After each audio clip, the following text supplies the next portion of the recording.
সকলকে জানাই চাষি তথ্য পেজ থেকে স্বাগতম। আমি আপনাদের আজকে নার্সারি দেখাচ্ছি, যেখানে আপনার ঢেঁড়সের বীজ বোনা হয়েছে।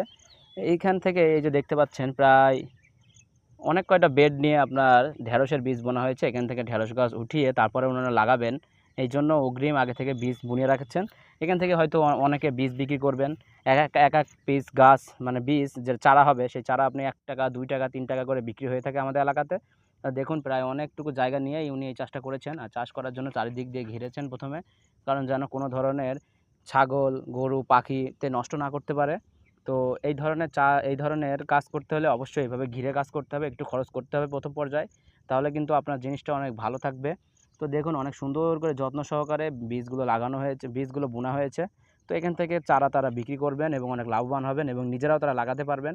তো এই জাতীয় কাজ যদি অবশ্যই করতে চান, অবশ্যই কৃষি অধিদপ্তর থেকে পরামর্শ নিয়ে চাষটা করবেন, তাহলে আপনার লস হওয়ার সম্ভাবনা খুবই কম থাকবে। তো সকলকে জানাই ধন্যবাদ।